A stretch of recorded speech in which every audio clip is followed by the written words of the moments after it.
In this lecture, we're going to examine how the body maintains blood glucose within an extremely narrow physiological range. Before we talk about diabetes or pharmacologic intervention, we need to understand how the system is designed to function when everything is working properly. Glucose regulation is not random, it's coordinated, chemically precise, and tightly controlled. The glucose monomer itself is a 6-carbon sugar that most commonly exists in a cyclic pyranose ring form in biological systems as shown here. Its hydroxyl groups and specific stereochemistry allow it to form these glycosidic linkages and also make it highly soluble in blood. It's also a primary energy source within the body and a critical one for brain function. When we talk about carbohydrates in the diet, one of the most important polymers is starch. Starch is a storage form of glucose in plants. Structurally, it's composed of two main components, amylose and amylopectin. Amylose is mostly a linear polymer of glucose linked through alpha-1,4 glycosidic linkages. These are the straight linkages shown here. Amylopectin, on the other hand, is highly branched, and it contains alpha-1,4 linkages along the chains and the alpha-1,6 linkages at the branch points. You can see examples of the branch points throughout this molecule. Common food sources rich in starch include grains like wheat, rice, and corn, starchy vegetables such as potatoes and sweet potatoes, and legumes like beans and lentils. When we consume these foods, digestive enzymes such as amylase break down the starch into smaller oligosaccharides and ultimately into glucose monomers, which are absorbed into the bloodstream. So at a chemical level, much of the carbohydrate we eat is really just glucose stored in a polymer form. Once absorbed, glucose becomes a central metabolic substrate. Through the process of glycolysis, glucose is converted into pyruvate, which can then enter into the mitochondria and feed into the citric acid cycle, or TCA cycle, and oxidative phosphorylation. The end result is ATP production. ATP, in turn, fuels virtually every cellular process: ion gradients, biosynthesis, signal transduction, and mechanical work. So maintaining glucose availability directly supports cellular viability. ATP is often described as the energy currency of the cell, but chemically what that really means is that the phosphoanhydride bonds store free energy that can be rapidly transferred during hydrolysis. ATP itself is a monomer of nucleic acids and is used as a building block to make RNA. The energy of hydrolysis is used in the synthesis of many cellular components. It's also used for molecule transport within the cells, the electrical signaling of neurons in the brain, and gross motor movements such as muscle contraction. ATP also has a role in cell signaling and communication, especially signaling pathways involving phosphorylation cascades. Many of the regulatory mechanisms we'll discuss in this lecture depend on phosphorylation. So ATP is not just fuel, it's also a regulatory molecule. Within mammals, when glucose levels rise after a meal, excess glucose is not left circulating freely. Instead, it's taken up into muscle tissue and the liver, where it is polymerized and stored as glycogen. Glycogen is highly similar to the amylopectin form of starch that we saw earlier. It has both the alpha-1,4 linkages and the alpha-1,6 linkages at the branch points. Notably, glycogen has more frequent alpha-1,6 branches than amylopectin. The polymerization of glucose into glycogen is called glycogenesis, and it serves two purposes. It prevents hyperglycemia, or too much sugar in the blood, and it creates a rapidly mobilizable energy reserve. Glycogen functions as a metabolic buffer, smoothing out the fluctuations between feeding and fasting. Glycogen is a highly branched polymer of glucose. Again, it's built from the alpha-1,4 linkages and alpha-1,6 branch points approximately every 8 to 12 residues. It's anchored to a core protein called glycogen, which initiates its synthesis. The branching pattern increases solubility and creates multiple non-reducing ends, allowing the enzymatic release of glucose when needed. The liver stores approximately 10% of its mass as glycogen, while skeletal muscle stores about 2%. However, their roles differ. Liver glycogen maintains blood glucose levels for the entire body, while muscle glycogen is reserved for local ATP production during contraction. The brain also has a huge energy demand, but nearly zero storage of key energy molecules required for ATP production.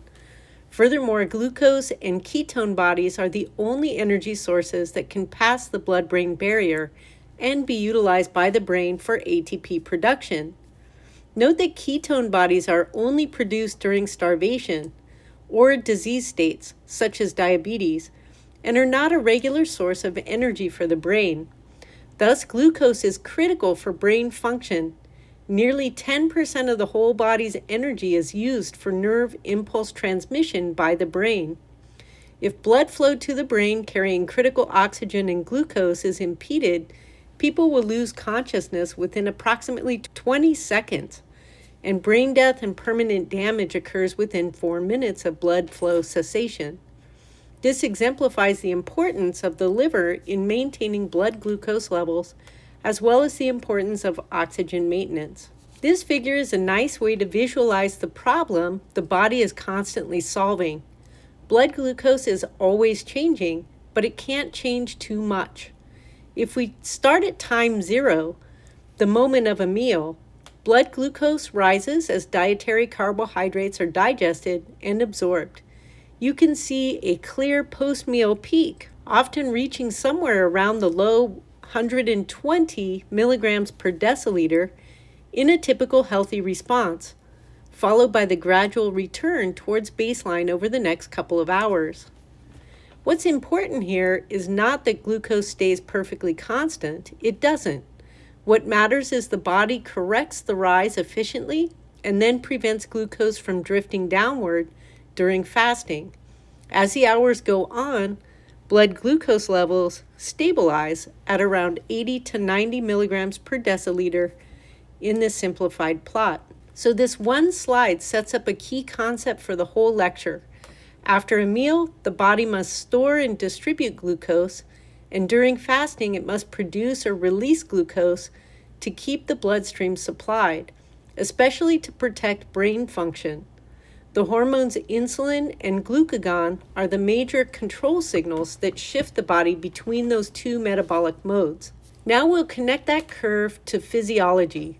The rise in blood glucose after a meal begins in the digestive system, where complex carbohydrates and disaccharides are broken down into absorbable monosaccharides.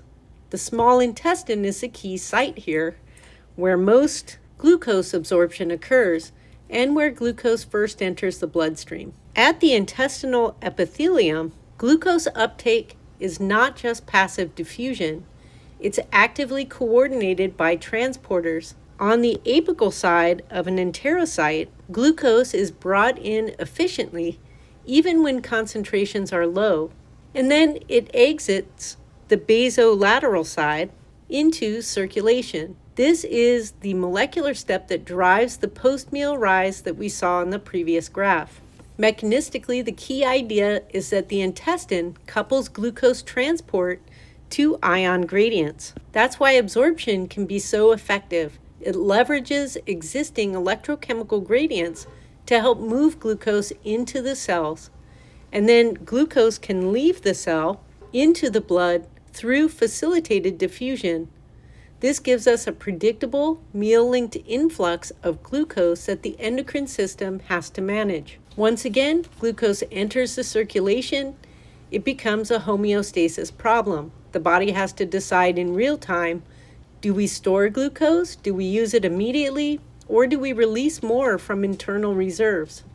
That decision is largely controlled by hormone signaling, and the two central organs coordinating the response are the pancreas and the liver. The average fasting blood glucose concentrations No meal within the last 3 to 4 hours should be between 80 and 90 milligrams per deciliter. On average, postprandial, or after a meal, blood glucose may rise to 120 to 140 milligrams per deciliter, but the body's feedback mechanism returns the glucose to normal within a few hours. Note that the body must maintain blood glucose levels at this lower baseline of roughly 80 milligrams per deciliter to avoid going into a state of hypoglycemia or low blood glucose levels. Low blood sugar can cause confusion, dizziness, and shakiness, and if it drops too low, lead to coma and death. Now that we've defined what normal actually means, roughly 80 to 90 milligrams per deciliter in the fasting state, and up to about 120 to 140 milligrams per deciliter after a meal, we can ask, how does the body maintain that range so precisely? This diagram illustrates the feedback loop that keeps blood glucose within that narrow window. When blood glucose rises after a meal, beta cells in the pancreas detect the increase and release insulin into the bloodstream.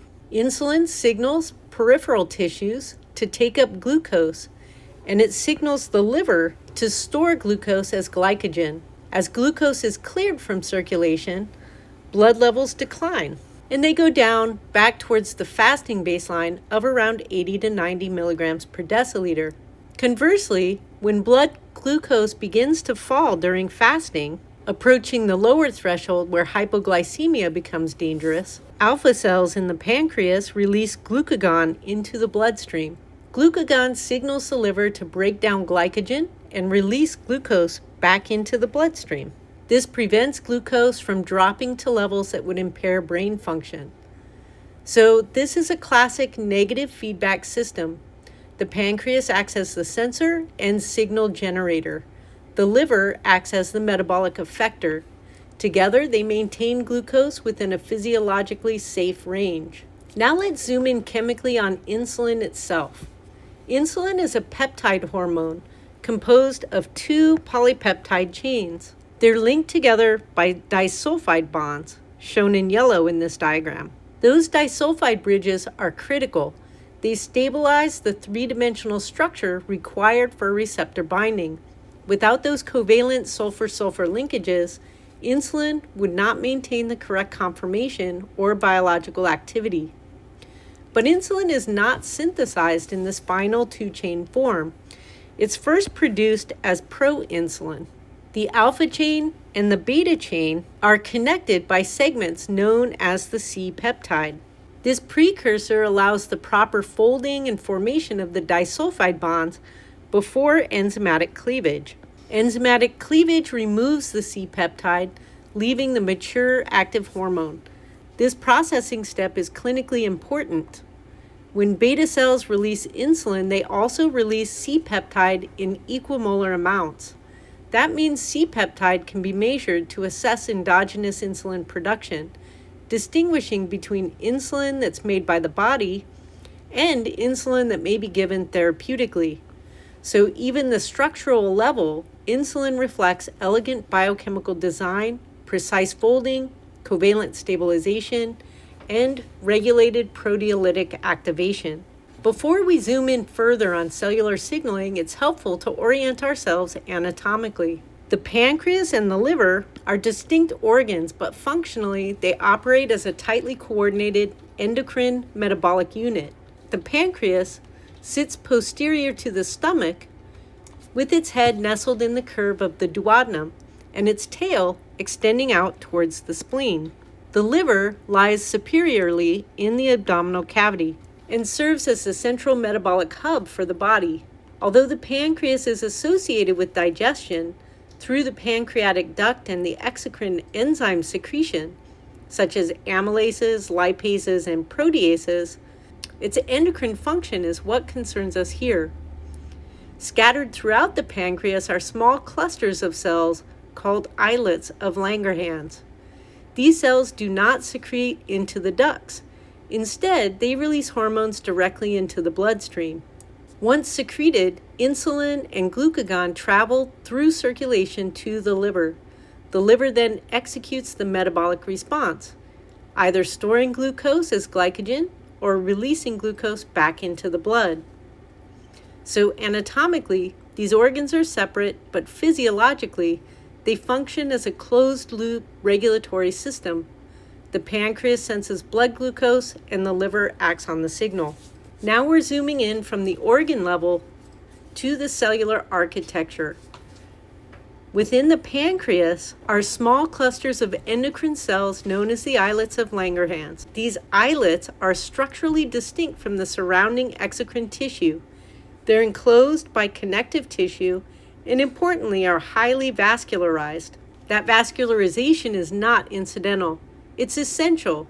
The islet cells must rapidly sense circulating glucose concentrations and release hormones directly into the bloodstream. The dense network of capillaries allows immediate exposure to blood glucose and rapid systemic distribution of insulin or glucagon once secreted. Within the islet, different cell types have distinct roles. The beta cells, which are stained blue, synthesize and secrete insulin. The alpha cells, which are stained red, secrete glucagon. These two cell populations function in opposition, yet they reside in close physical proximity to one another, allowing tight coordination of hormone release. So even at the microscopic level, we see structural organization supporting physiological precision, dense vascular access, specialized endocrine cells, and immediate hormone delivery into circulation.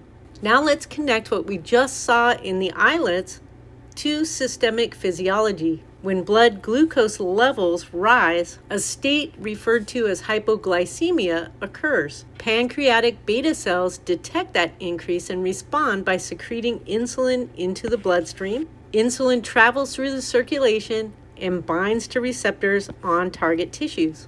In peripheral cells, insulin stimulates glucose uptake. In the liver, insulin promotes glucose uptake and glycogen synthesis. This is known as glycogenesis, the conversion of glucose into glycogen for storage. As glucose is cleared from the bloodstream, either stored or utilized, plasma glucose levels return to normal levels. This slide summarizes the outcome, but it leaves one critical question unanswered. How does insulin binding to a cell surface receptor actually cause glucose uptake to increase? That mechanistic question brings us to the insulin receptor itself, a receptor tyrosine kinase, and the intracellular phosphorylation cascade that ultimately leads to GLUT4 translocation and metabolic regulation. Once insulin is released from the pancreas, it circulates and binds to target cells that express the insulin receptor. The insulin receptor is a receptor tyrosine kinase, meaning it's both a signaling receptor and an enzyme. Structurally, the insulin receptor exists as a preformed dimer in the membrane. When insulin binds to the receptor, it induces conformational changes that activate the intracellular kinase domains. Here is the plasma membrane, and inside the cell and outside the cell.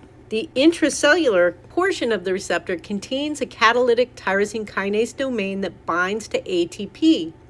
Upon activation, the receptor autophosphorylates itself at specific tyrosine residues. This phosphorylation serves two purposes.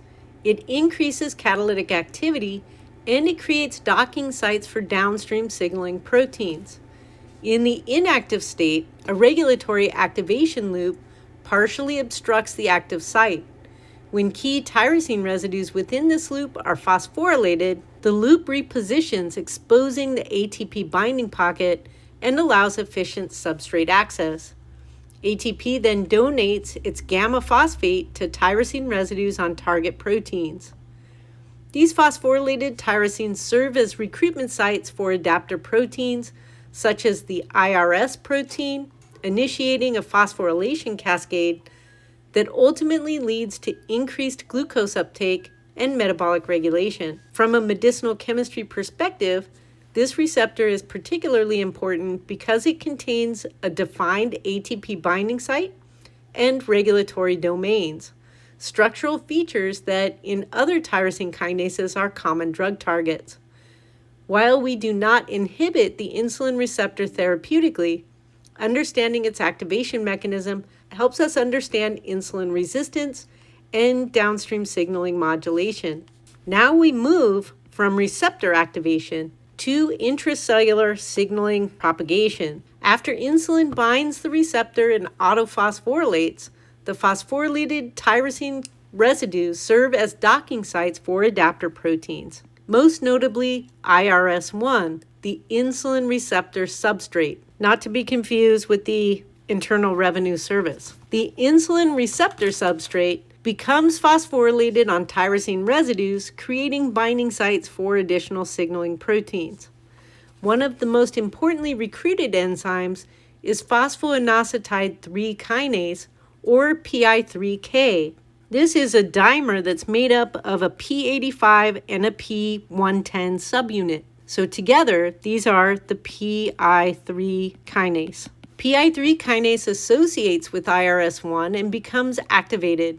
It then catalyzes a lipid phosphorylation reaction in the plasma membrane, converting phosphatidylinositol 4,5-bisphosphate, or PIP2, into phosphatidylinositol 3,4,5 triphosphate, or PIP3. This lipid modification is critical. PIP3 is not just a membrane lipid, it acts as a signaling platform.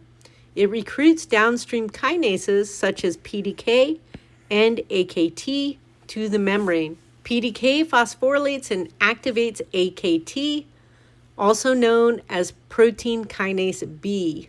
Once activated, AKT becomes the central metabolic switch in insulin signaling.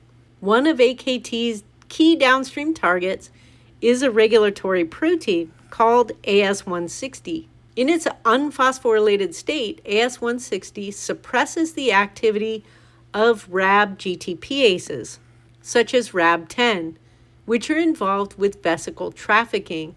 When AKT phosphorylates AS160, this inhibitory effect is relieved. AS160 can no longer bind to RAB10, RAB10 is released, and now it can bind to a molecule of GTP instead of the GDP. This activates RAB10 and it promotes vesicle fusion with the membrane. These vesicles contain the GLUT4 transporter. By moving GLUT4 to the membrane, the cell rapidly increases its capacity to import glucose. This is a trafficking response, not a transcriptional one. The cell does not need to synthesize any new transporter proteins. It simply relocates the existing ones. That allows for a fast and efficient reduction in blood glucose. So the entire cascade, receptor autophosphorylation, PI3K lipid signaling, AKT activation, and vesicle trafficking, ultimately converges on one physiological outcome: increased glucose uptake and restoration of normal blood glucose levels. Let's take a closer look at the lipid chemistry driving insulin signaling. Embedded in the inner leaflet of the plasma membrane is a phospholipid called phosphatidylinositol 4,5-bisphosphate, or PIP2. Structurally, this molecule consists of a glycerol backbone with two hydrophobic fatty acid tails that anchor it into the membrane, and a polar inositol head group that extends into the cytoplasm. The inositol ring is phosphorylated at the 4 and 5 positions in PIP2. When PIP3 kinase becomes activated downstream of the insulin receptor, it catalyzes the transfer of a phosphate group to the 3 position. This ATP-dependent phosphorylation converts PIP2 into phosphatidylinositol 3,4,5 triphosphate, or PIP3. That may seem like a subtle change, the addition of one phosphate group, but functionally, it is profound.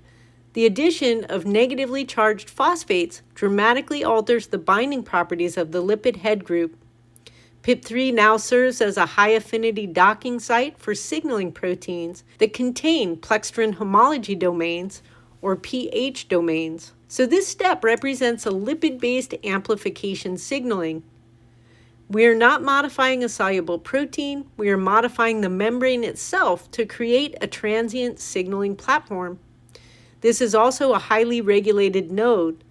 The phosphatase P10 can remove that 3-phosphate, converting PIP3 back to PIP2 and shutting it down.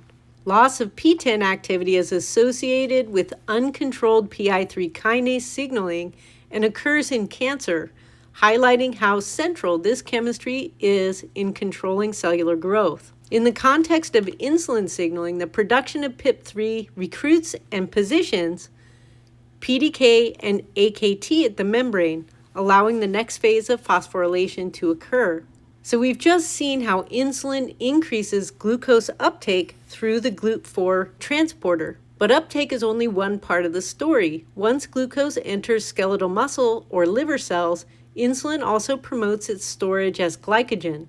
This occurs through the regulation of the glycogen synthase, the key enzyme involved in the production of glycogen. Under basal conditions, glycogen synthase is inhibited by phosphorylation. One of the enzymes responsible for that inhibitory phosphorylation is the glycogen synthase kinase, or GSK3. When insulin signaling activates AKT, AKT phosphorylates and inactivates GSK3. In other words, insulin shuts down the kinase that normally suppresses glycogen synthesis. At the same time, insulin signaling promotes the activation of protein phosphatase 1, or PP1. PP1 removes the inhibitory phosphates from glycogen synthase, converting it into its active form. So insulin is coordinating two regulatory levers simultaneously. It inhibits the kinase that phosphorylates glycogen synthase, and it activates a phosphatase that is activating glycogen synthase. The result is a strong shift towards glycogen formation. From a biochemical standpoint, this is a beautiful example of phosphorylation-based regulation. Enzyme activity is not simply turned on, it is modulated through opposing kinase and phosphatase activity. And insulin biases that balance towards storage. So now insulin has accomplished two major outcomes: increased glucose entry into the cell, increased conversion of intracellular glucose into glycogen. Together, these mechanisms lower circulating blood glucose and stabilize homeostasis. Now I want to show you something, not to overwhelm you, but to recalibrate your expectations. What we just walked through was a simplified linear representation of insulin signaling. In reality, signaling pathways are not straight lines. They're dense, interconnected networks. This diagram represents a more complete view of insulin signaling. You can see dozens of proteins interacting: adapter proteins, kinases, phosphatases, lipid modifiers, scaffold proteins, and feedback regulators. But notice how many arrows converge on AKT. AKT is not a single-purpose enzyme. It's a central signaling node, what we call a pleiotropic effector. Once activated, AKT regulates glucose uptake, which we looked at, glycogen synthesis, which we also looked at, and then it also regulates lipid synthesis, protein synthesis, cell growth, and even apoptotic pathways. So insulin signaling is not just about glucose. It's about coordinating an entire metabolic state. From a medicinal chemistry perspective, this complexity matters enormously. When we target one component of a signaling pathway, whether directly or indirectly, we're rarely just affecting one outcome. We're influencing a network. This is also why insulin resistance can be so multifactorial. Dysregulation at any number of nodes, receptor phosphorylation, PI3 kinase activity, P10 balance, inflammatory kinases can perturb the system.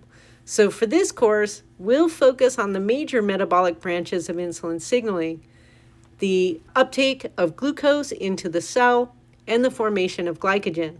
but it's important to appreciate that the underlying biology is deeply interconnected and complex. So let's pause and summarize what insulin signaling accomplishes at the cellular and biochemical level.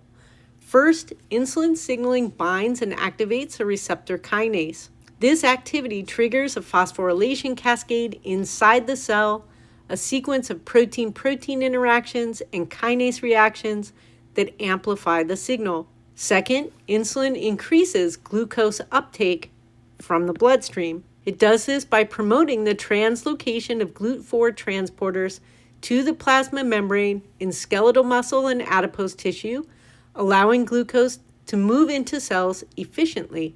This also allows the uptake into the liver, which is a primary storage site for glucose. Third, the insulin promotes glycogen synthesis and glucose storage. Through AKT activation, insulin inhibits GSK3 and promotes the dephosphorylation of glycogen synthase, shifting the enzyme into its active form. This biases intracellular glucose towards polymerization and storage as glycogen.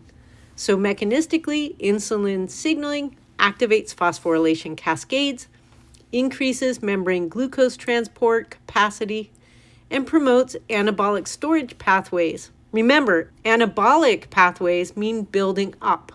So you're building up a larger polymer. Physiologically, the net effect is a reduction in blood glucose and a shift towards nutrient storage.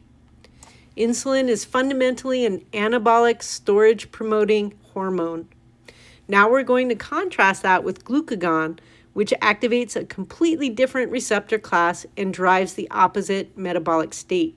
Welcome back. Now we shift to insulin's physiological counterbalance, glucagon. Like insulin, glucagon is a peptide hormone. It's synthesized and secreted by the alpha cells of the pancreatic islets. However, despite both being peptide hormones originating from the pancreas, their physiological roles are fundamentally opposite. Glucagon is released when blood glucose levels fall, during fasting, between meals, or during prolonged exercise, when glucose is gone from the bloodstream.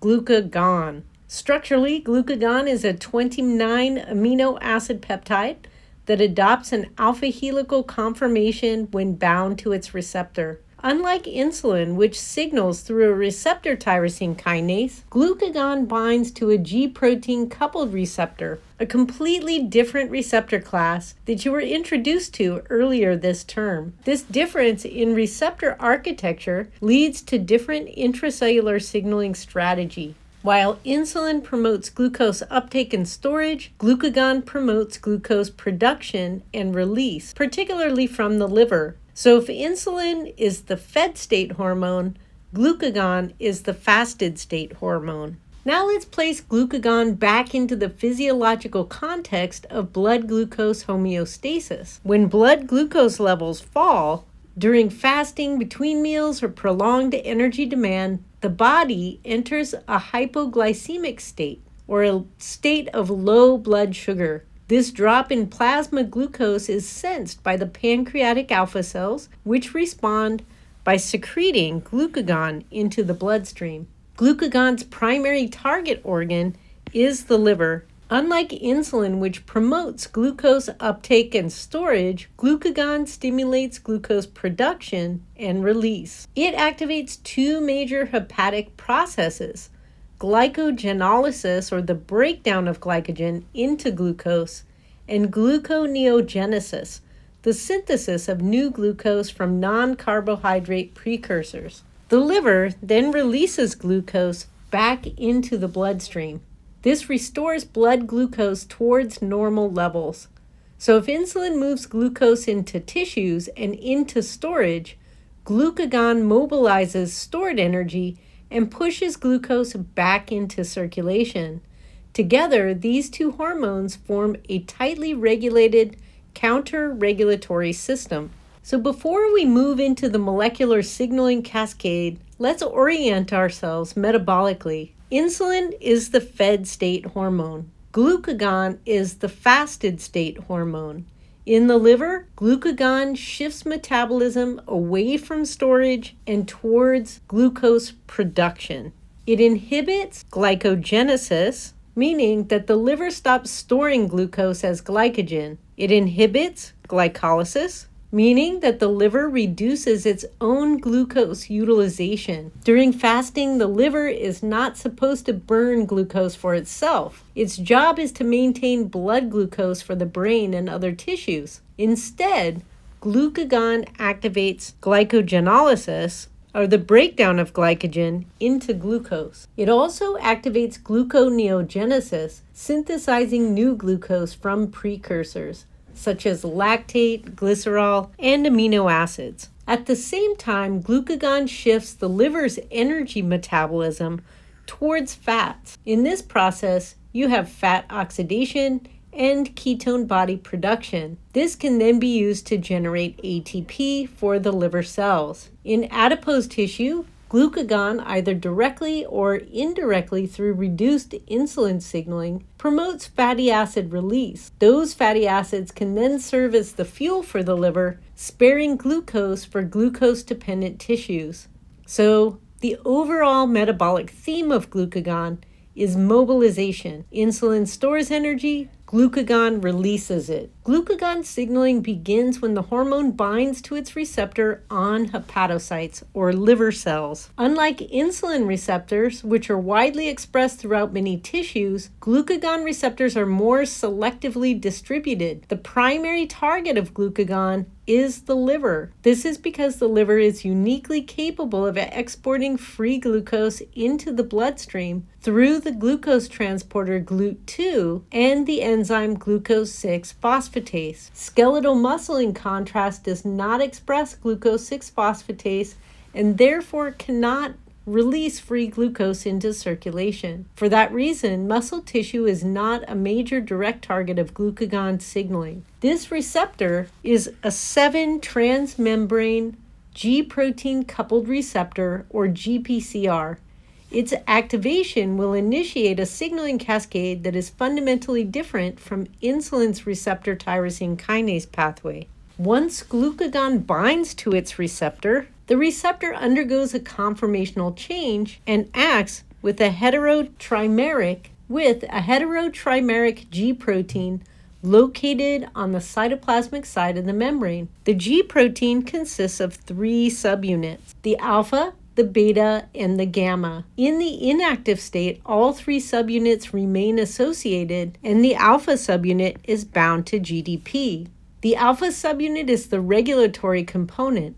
It can bind GDP or GTP, but only the GTP bound form is active. When the G protein binds to its activated glucagon receptor, it functions as a guanine nucleotide exchange factor. It promotes the release of the GDP from the alpha subunit and allows GTP to bind in its place. This exchange from GDP to GTP is the key molecular switch that turns the G protein from an inactive state to an active state. Once GTP binds to the alpha subunit, a conformational change occurs, and the alpha subunit dissociates from the beta and the gamma subunits, forming 2 signaling components, the alpha GTP and the beta gamma complex. The activated alpha GTP subunit then diffuses laterally along the inner surface of the plasma membrane until it encounters its target protein. So the activated alpha subunit bound to its GDP diffuses along the inner membrane until it encounters its effector enzyme called adenylyl cyclase, shown here in purple. When alpha GTP binds to adenylyl cyclase, it induces a conformational change that activates the enzyme. Activated adenylyl cyclase now binds to its substrate, ATP. It catalyzes the intramolecular cyclization of ATP, forming cyclic AMP, or CAMP for short, and it releases a pyrophosphate in the process. Cyclic AMP functions as a second messenger diffusing through the cytosol to propagate the glucagon signal. Importantly, this step introduces signal amplification. One activated adenylyl cyclase enzyme can generate many cyclic AMP molecules, meaning that a single glucagon binding event can produce a large intracellular response. The alpha subunit of the G protein is not permanently active. It contains intrinsic GTPase activity, meaning that it can hydrolyze its bound GTP into GDP. When GTP is converted back to GDP, the alpha subunit undergoes a conformational change that causes it to detach from the adenylyl cyclase. It then reassociates with the beta and the gamma subunits, returning the G protein to its inactive state. This built-in GTP hydrolysis acts as a timing mechanism, ensuring that glucagon signaling is transient and tightly controlled. Without this GTP hydrolysis step, signaling would continue unchecked, which would be metabolically dangerous. Now that cyclic AMP has been produced, it acts as a second messenger inside of the cell. One of its primary targets is protein kinase A, or pKa. pKa exists in an inactive state as a tetramer composed of 2 regulatory subunits and 2 catalytically active subunits. When cyclic AMP levels rise, cyclic AMP binds to the regulatory subunits. This binding causes a conformational change that releases the active cyclic catalytic subunits. Once released, these catalytic subunits are free to phosphorylate downstream targets throughout the cell. One of the major downstream targets of activated protein kinase A is a transcription factor called CREB, the cyclic AMP response element binding protein. Once pKa is activated by cyclic AMP, its catalytic subunits phosphorylate CREB. This phosphorylation event is critical because it changes CREB from an inactive transcription factor to an active one. Once phosphorylated, CREB translocates into the nucleus and binds specific DNA sequences known as cyclic AMP response elements. This leads to upregulation of genes involved in gluconeogenesis, including key enzymes required to produce glucose during fasting. These transcriptional changes increase hepatic glucose production and enhance the metabolic capacity needed to sustain it. In addition to regulating gene expression, pKa rapidly alters metabolic enzyme activity through phosphorylation. In the liver, this results in inhibition of glycolysis and glycogen synthesis, while simultaneously activating glycogen breakdown. During fasting, the liver reduces its own glucose utilization and instead increases fatty acid oxidation to supply the ATP required for gluconeogenesis. One of the immediate targets of pKa in the liver is glycogen synthase. Recall that this is the enzyme responsible for building glycogen. When pKa phosphorylates glycogen synthase, the enzyme becomes inactive. This prevents the liver from storing glucose as glycogen during the fasting state. Under fed conditions, protein phosphatase 1, or PP1, would remove those phosphate groups and reactivate glycogen synthase. But during glucagon signaling, pKa activity dominates, keeping glycogen synthase phosphorylated and inactive. pKa not only phosphorylates glycogen synthase, rendering it inactive, but it also phosphorylates protein phosphatase 1, or PP1. When PP1 is phosphorylated, it becomes less active and can no longer remove phosphate groups from glycogen synthase. This ensures that during glucagon signaling, glycogen synthase remains phosphorylated and inactive. In other words, the liver prevents glucose storage and commits fully to glucose release. So during glucagon signaling, the liver shifts away from using glucose for its own energy needs. This is seen as slowing down glycolysis, or the breakdown of glucose. Instead, it increases fatty acid oxidation, allowing glucose to be preserved and released back into the bloodstream. Thus, glycolysis is downregulated. We also have just investigated how pKa downregulated the synthesis of glycogen. Let's shift our focus now to see how pKa activates the breakdown of glycogen and the release of glucose through the process of glycogenolysis. Activated pKa phosphorylates the phosphorylase kinase enzyme, converting it into its active form. Phosphorylase kinase then phosphorylates glycogen phosphorylase, increasing its activity. Active glycogen phosphorylase cleaves glucose units from glycogen, generating glucose 1-phosphate. Through this multi-step phosphorylation cascade, the glucagon signal is greatly amplified, allowing the rapid mobilization of stored glucose. This is why only a small amount of glucagon can produce a large rise in blood glucose, due to the amplification of the cyclic AMP signaling and the pleiotropic effects of the pKa signaling cascades. So overall, in liver cells, glucagon signaling shifts metabolism towards glucose production and release. pKa decreases glycogen synthesis by phosphorylating glycogen synthase and suppressing PP1 activity. At the same time, it increases gluconeogenesis through phosphorylation of CREB, which enhances transcription of gluconeogenic genes. Finally, pKa stimulates glycogen breakdown through a phosphorylation cascade involving phosphorylase kinase and glycogen phosphorylase. The overall outcome is clear. The liver stops storing glucose and begins producing and exporting it. So this table represents a final overview or summary of our two major interlinked hormones, insulin and glucagon. In the fed state, insulin promotes storage. The liver stores glucose as glycogen. Under the fed state, there's also an increase in glycolysis and a conversion of excess carbon into fatty acids. Peripheral tissues increase glucose uptake through the GLUT4 insertion into the plasma membrane. In contrast, during fasting, glucagon shifts metabolism towards glucose production. The liver breaks down glycogen, activates gluconeogenesis, and peripheral tissues mobilize fatty acids through lipolysis. The metabolic goal switches from storage to fuel mobilization. So this table isn't just physiology. It explains why drugs that increase insulin signaling or decrease glucagon signaling lower blood glucose. And we'll stop here for our introduction into insulin and glucagon signaling pathways.